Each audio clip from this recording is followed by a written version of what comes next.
In researching this list, Glenn, I really did discover that the Switch has some incredible open world games, and there are loads of them. Yeah, when you sent me the proposal, that the idea for the list, and then some of the games that were available, it actually blew my mind there were this many. And of course, we're talking about games where you can basically just get lost in an open world. Exactly right. So we're going to go over some of our absolute favourites. It's so long that it's going to make 3 different videos. So it's going to be 3 parts, with this being the first of those. So which open world games are available on the Switch? Well, let's find out.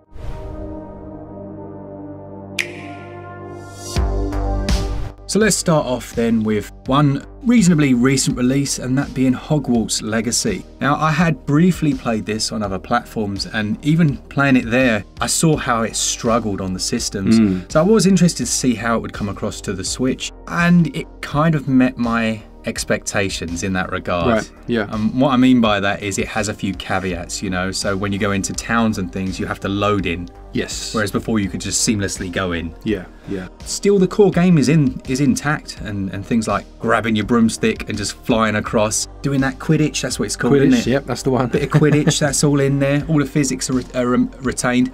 Have you played this one? I've played a tiny bit of it. I bought it for my daughter for Christmas, or her nan and granddad did, I shouldn't take credit. But I played a little bit with her and liked what I've seen, but not enough to have a massive opinion on, Absolutely. Yeah, so it is a bit like if you took The Witcher and turned it into a Hogwarts game. Yes. Basically. You create your own character. You've got different disciplines, and the different houses are all in here as well. Yeah. All of the stuff you would expect, but surprisingly difficult combat.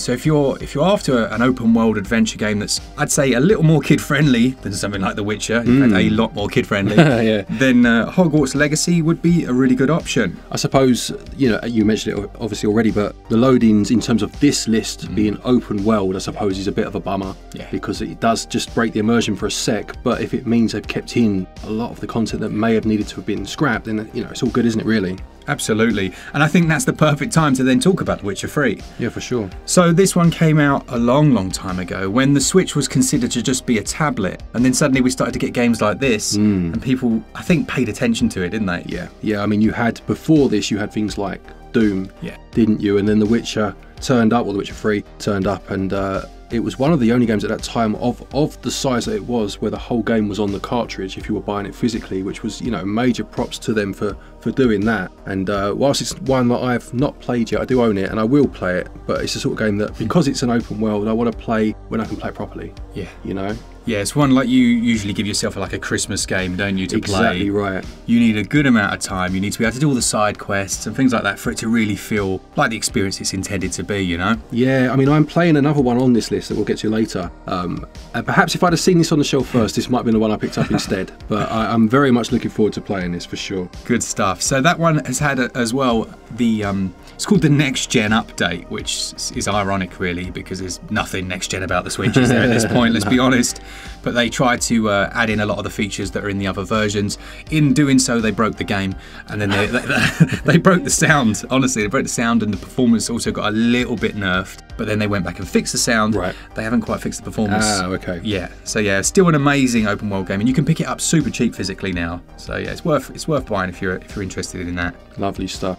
Next one then is Assassin's Creed 4 Black Flag. Now, I played this actually on the Wii U, of all systems. Yeah. That actually had some decent games that you wouldn't have expected to be on there, And as much as I can take or leave the Assassin's Creed franchise at times, this one certainly stuck with me. This is a good game, isn't it? Out of all the Assassin's Creed, this is the one I've put the most time into. Yeah. By a country mile. I did everything, because you could get little treasure chests on islands and things like that. And I did every island. Like, I've put probably a couple of 100 hours into this one. And I also discovered a method of taking any ship, because you can fight them, can't you? You can, yeah. But if you go from a distance and swim, right, you could climb up the side, and as soon as you climb up, they stop, and it's just a big fight. Oh, really? Yeah, and if you kill everyone, you can have that ship. Nice. I think I prefer Assassin's Creed 2. Do you? Yeah, I think so. On balance, I think I just about prefer it. I like how concise the world is, which I know sounds strange in a video about open world, but I love the kind of, the city streets and obviously the parkour in that game. But I loved also how different this one was to that. Yeah. And what a contrast it was having those two games in the same series, It's funny because this one took the series in a direction that everyone loved, and then they kind of went somewhere else. Yep, and I think I could compare it to Resident Evil. Yeah. Assassin's Creed 2 reminds me of Resident Evil 2.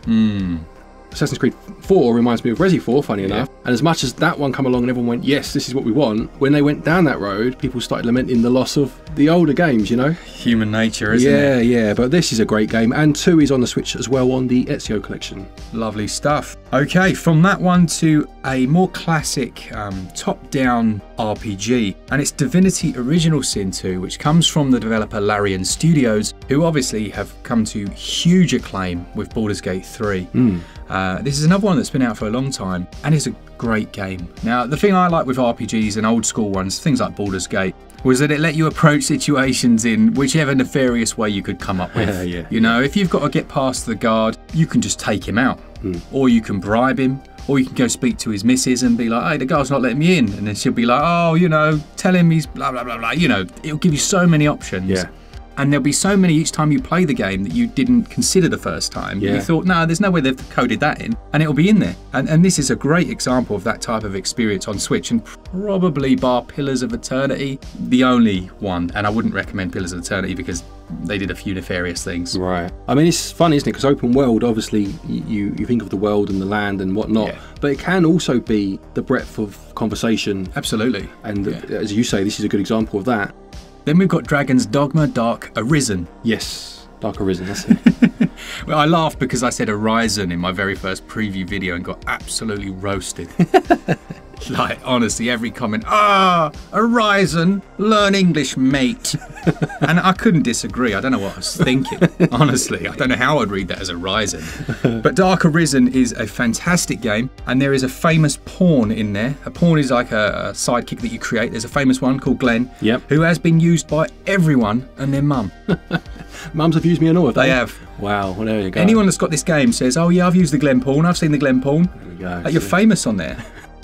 Sorry, I've got to give you some context there. You basically create a sidekick and you post them for other people to use online. So they can go to this little shop area and they can, you know, see the available ones and their kind of experience and then like import them into their world and have them fight. Just again to clarify, so that's Glen Pawn, P-A-W-N. Yeah. Just in case the missus is watching and thinks there's some video doing the rounds. No, there is no video.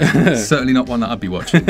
So, yeah, this is an open world or semi-open world. Like a lot of these, there might be small loading transitions, but they have that open world feel to them. You can go back and forward freely between all of the areas. And the combat is action RPG, so you haven't got that like laborious slow wait time. You just get into the fray, dive onto trolls' backs, stab them up, and then carry on with your journey. Great game, absolutely brilliant. And obviously, we've had the announcement of the sequel. I really do think it's no coincidence with the upcoming potential next platform. Capcom were involved in the Switch in terms of saying, hey, look, we want to have this much RAM so that we can get Monster Hunter running. If there hasn't been a conversation about the sequel coming to the next Switch, I'll be very surprised. Yeah, I think that's a good shout. Next thing we have a 2-for-1. We've got Zelda, Breath of the Wild and Tears of the Kingdom. We'll bundle these together. It's funny with these games, isn't it? Because when I first played Breath of the Wild, I'm talking about more so than the sequel. I mean, I know these numbers are paltry compared to other people, but I did a good 70 hours without, I think, completing one objective. And that's not like me, you know. I normally go straight to those waypoints, but you can completely get lost in these games, can't you? Did you know what the thing I like about it is probably the thing that a lot of the big Zelda hardcore fans don't like, and it's the massive relaxing world. You know, I actually found it very relaxing, just running around, doing a shrine here and there, doing a bit of rock climbing, building up my stamina. Like you say, ignoring the main quest line and just enjoying being in the game. Yeah, and obviously the shrines and whatnot help you to increase stamina and heart, but I was never doing it with the intention of that.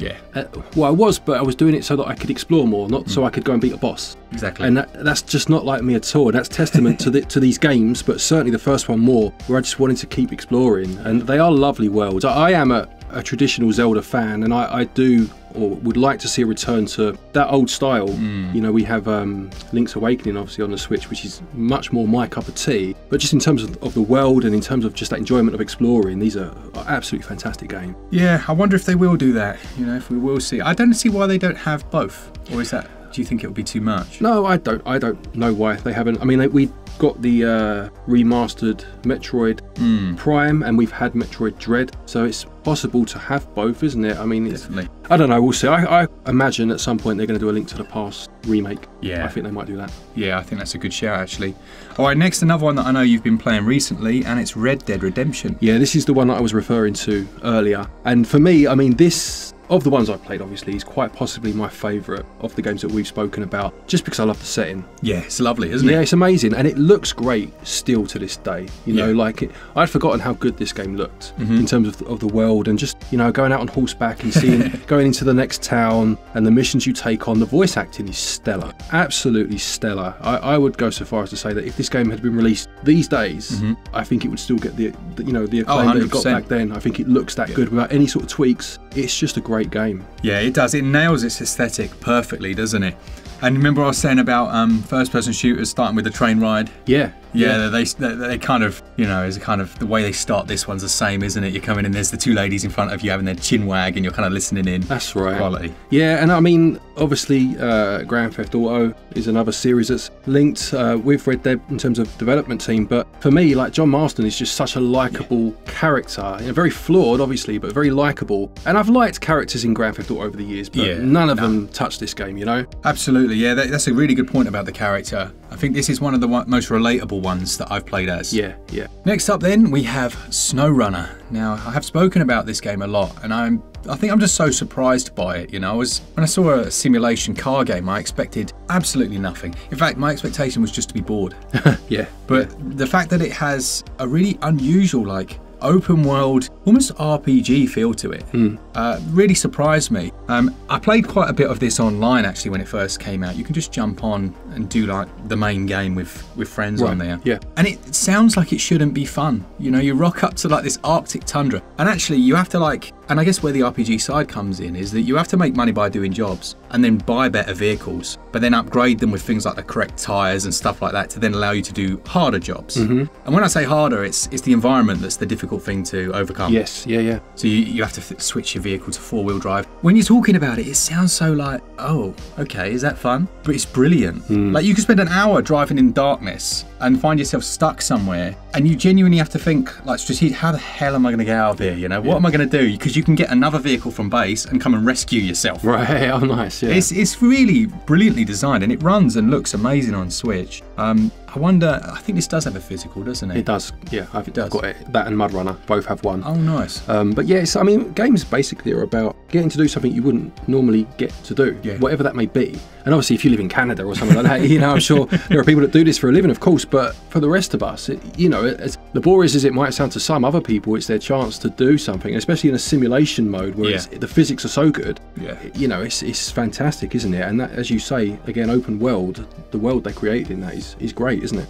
Then we have Dark Souls, which was another of the games that released that kind of, I suppose, made people take notice of the Switch in those earlier years. Yeah, I wanted to put this in because you wouldn't think of this as an open world. No, I wouldn't have done. I must admit. But from the get-go, you can go anywhere. Yeah. And there's a lot of backtracking, and actually it is an open world that gradually expands. In the sense, I guess in that regard, it feels a bit more like a Metroidvania. Right. You know, but without the ability checks, you just unlock an area or defeat a boss, which then expands the world, or you can head down. But from the very get-go, I think there are 3 or 4 different routes you can travel. And yeah, it's a lovely world. Really enjoyed it. And I don't want to, you know, you find when you're talking about the same games, you tend to say the same things. Yeah, of course, yeah.